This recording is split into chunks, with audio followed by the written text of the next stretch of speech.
guys can see, my channel is around 1 million subscribers. I think back then when I took this screenshot, it was 908k, but you can see how much it has grown now. And all of this, from the strategies I implemented and I'm going to be sharing with you guys, from all the lessons I've learned over the years of building this YouTube channel. Now, let's talk about these 5 unknown strategies that I have used. I have personally used it, and how you can also use them to grow your channel fast if you're just starting out, and how this would help you explode your growth if you already have a YouTube channel. So what's the first strategy? One of the most important strategies, if this is the only thing you take from this webinar, this is one of the most important strategies.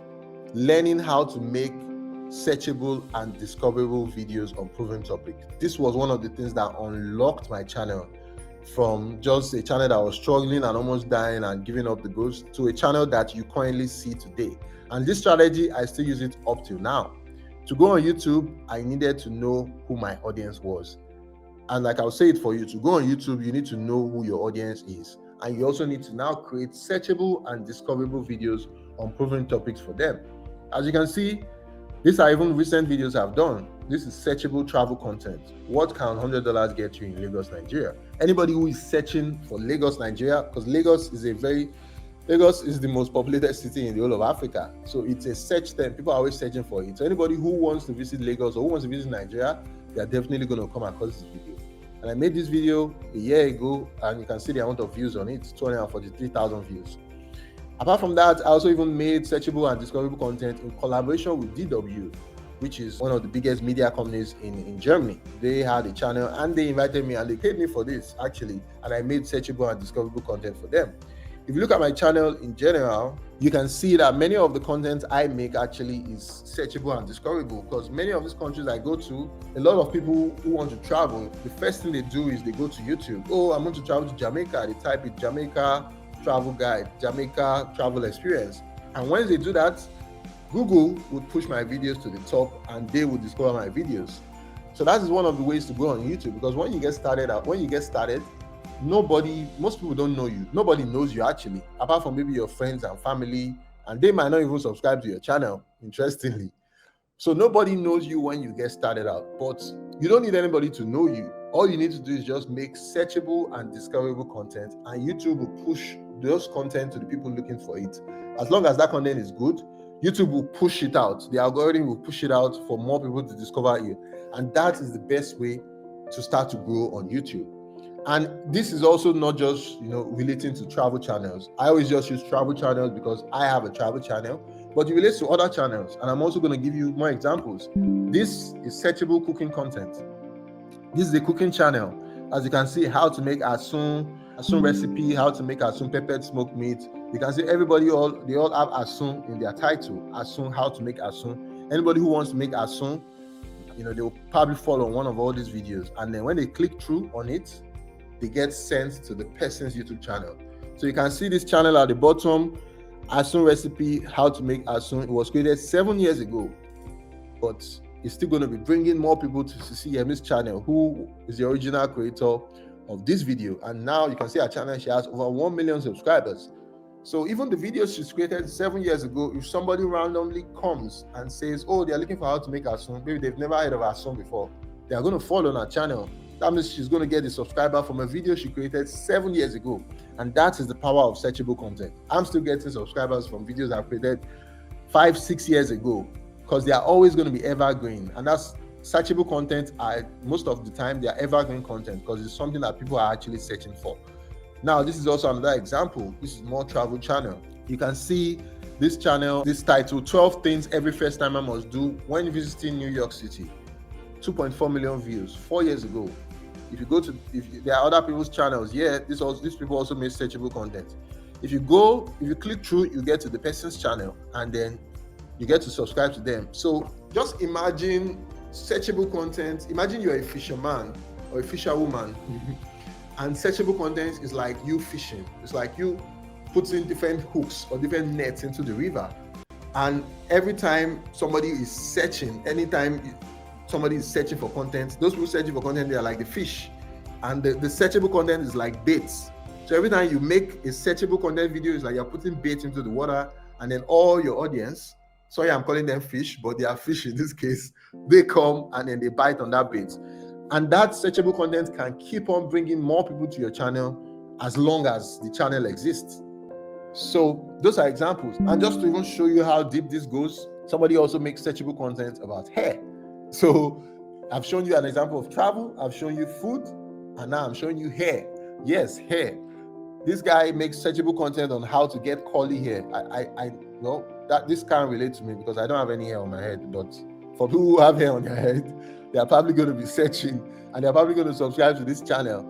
So you can see it says how to get curly hair in 5 minutes, male and female, black, it was even very specific, black men and women. So, and this has 6 million views 3 years ago. These other people too, they also have the same thing. This is for a lady, my straight natural hair routine. And then when you click through, you get to the person's channel. This Mike, Waveman Mike. So whatever niche or whatever area, whatever interest you have, you should find a way to create searchable content because that's what is going to draw people to your channel. That's what's going to bring in new subscribers. That's what's going to lead to growth. So for my own channel, creating searchable content led to so much growth. I created content on Eco Atlantic, created real estate content, created content I knew that people were searching for. How much does this get you in Lagos? How much is this apartment? Traveling to Kenya, what you need to pack, what you need to do. I created all those types of content and it led to my rapid growth when I started out. So this is one thing. If you take anything from this whole webinar, definitely create searchable content. And this is the final example I want to show you guys. And this is probably especially for the ladies watching this. This is a makeup channel, as you guys know. You can see the views on this video, 9.1 million views 3 years ago. And you can see all the other videos to also have the same amount of views or similar amount of views. This has 675K, this has 315K. 1 year ago, 10 months ago. Ladies will always search for makeup videos. They will always search for makeup videos. So if your makeup video is at the top, if you're creating really good searchable content about makeup, you're definitely going to rise to the top and definitely going to get a lot of views. As you can see, somebody made a video that is 18 minutes long and she has 9.1 million views. I don't even have a 9.1 million viewed video on my channel. So any of you guys who are starting out, you can literally make a video that will blow up in whatever space you are. And it doesn't really matter whether you have 10 subscribers, 100 subscribers, 1,000 subscribers. Once you're able to create searchable content, you can definitely reach a massive audience and grow your YouTube channel. So you can see our channel here, Rosina Sharon.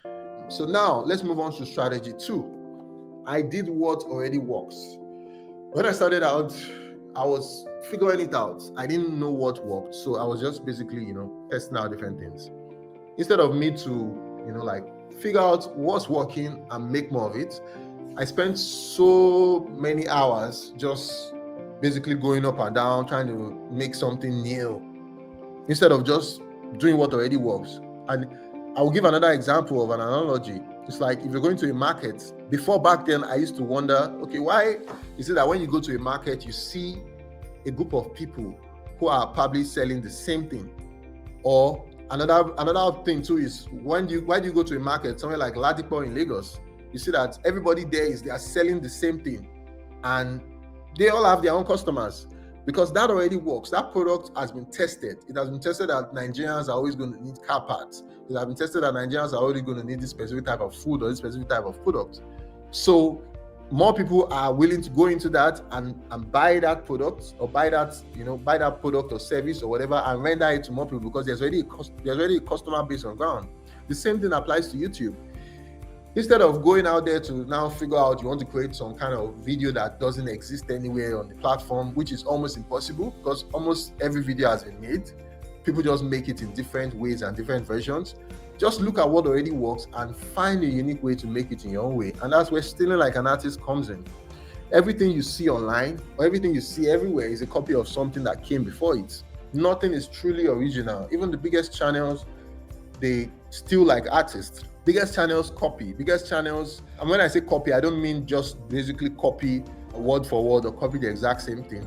They copy in terms of like they look at something, they look at it, how can I make this thing in my own version? They get ideas and then they make it in their own form, in their own format. So as you can see, for example, one of my most watched videos, or my most watched video actually, was a video I made on Namibia. And that video was a remake of a video I saw that somebody made 2 years ago on Namibia. So I went and made my own version. And as you can see, the person's version had 3.2 million views 2 years ago. I went and made my own version, and my own version has 5.8 million views. This is more or less double the amount of views the person had. As you can also see, to another example is Mr. Beast. He did the exact same thing. He looked at a video that was posted online that had 164 million views, and then he made his own version 8 months ago, and the version has 204 million views. Another big channel too that did this too is Yes Theory. They looked at a video that had 24 million views 3 years ago. They made their own, they had almost 8 million views. So this is what a lot of the big YouTubers do, and this is one of the fastest ways to grow on YouTube. Is looking at what works in your space, in your niche, in your whatever kind of content you're making, and then finding a new way to make your own. Because the interesting thing is, people want to see old things, but they want to see it in new ways. They want to see it in new combinations. So people might watch a video on Namibia, but have you seen the one Tyler Aino made? The way Tyler Aino will make his videos is different from the way somebody else will make their own video. So I make my own version. The same thing with all the other videos in different niches. Whether you're a makeup artist, you're a dancer, whether you make food videos, make it in your own unique way and make it your own. But follow proven videos. Look for topics that has a lot of views already, or that has already worked on the platform. It means that there's already an audience out there that want to watch that content. So you just make your own in your own unique way, and then you grab all of that audience.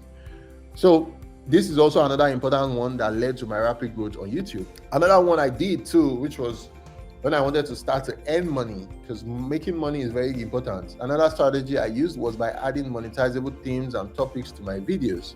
I made money from products I loved by talking about them in my videos, and I started to earn affiliate commission from them. As you can see, going back to the Namibia video, I did the video on Namibia, and then I talked about a product, which is the music service I use for all my videos. I have a music service called Epidemic Sound. It's a service online where I get all the sounds and all the soundtracks I use for all my videos, and I talked about it in my video.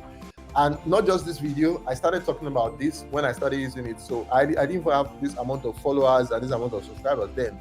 And just from talking about it and sharing it in my description, I started to earn commission. Up to today, every month I earn a certain amount of money depending on the months, just from putting my links to this music service in the description of my videos. And I started earning this a long time ago.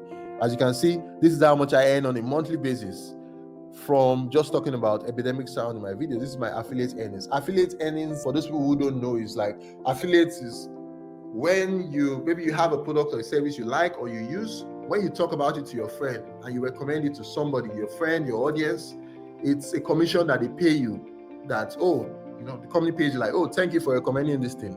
So the same way you just tell your friend like, I bought this blender is really good. I bought this laptop is good. And the company doesn't pay you. On the internet, if you're able to sign up for an affiliate partner and recommend their service to your audience, you get paid for that. So for those of you guys who are always recommending stuff to your friends, if you are making a YouTube video, recommend whatever it is that you like, recommend it in your YouTube video, start earning affiliate commission from it. If you can find a way to talk about whatever you love in your video, then you can monetize it. And you can see a lot of people who do this a lot. You can see people who have Amazon affiliates. These are some YouTubers who also have Amazon links in their description.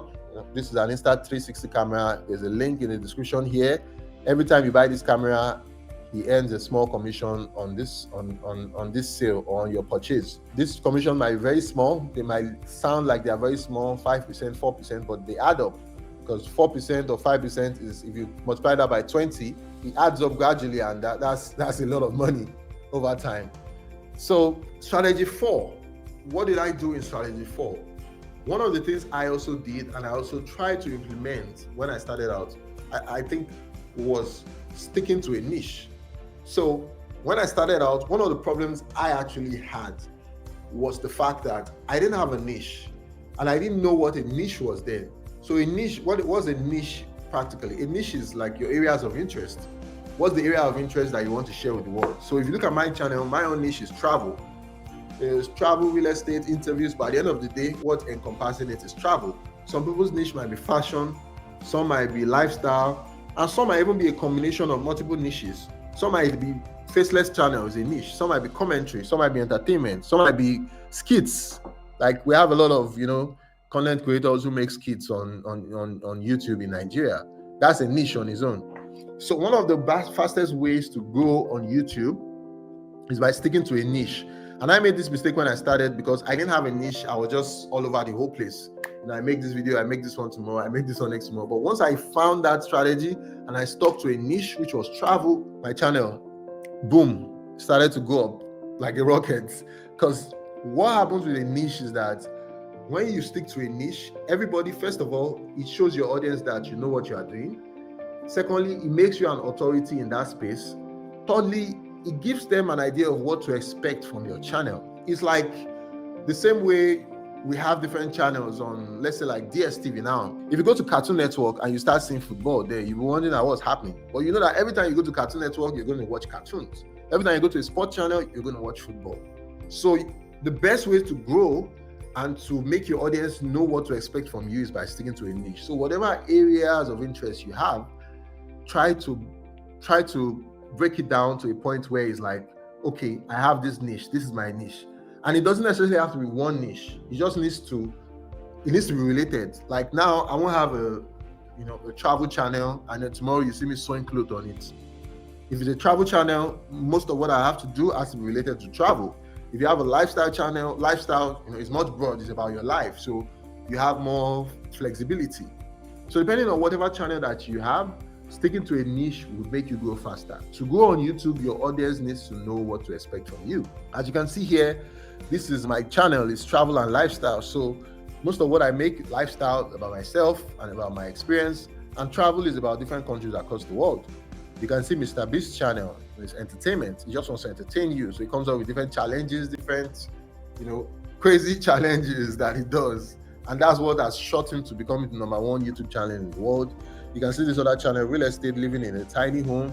This is a channel about real estate. So when you go to this channel, all you will see is specifically tiny homes all across the world. And this channel has almost 5 million subscribers. And then this is Life of Riza. It's a channel I just recently started watching, and she makes really good film. Her channel is more focused on filmmaking and lifestyle content about her life, and also basically how she shoots it and her filmmaking skills. And all these types of channels, they are not just related to just these 4 alone. You can make a niche channel about anything. For example, this is an example of a really niche down channel to find a core audience. This is a channel on learning how to do IELTS exams. I saw this channel and I was shocked because she has made only 45 videos, but she has 2.3 million subscribers. Can you imagine? With 45 videos. And that just shows you that niching down sometimes can even help you grow a big audience, and it can help you grow an audience fast without making so many videos. She made only 45 videos and she has 2.3 million subscribers because she targeted a specific thing. Okay, a lot of people want to do these IELTS exams. How can I make content that all these people are going to watch? And then she made different videos that were explaining different things about IELTS. And with those videos, 45 in number, she was able to go to 2.3 million subscribers. That is crazy.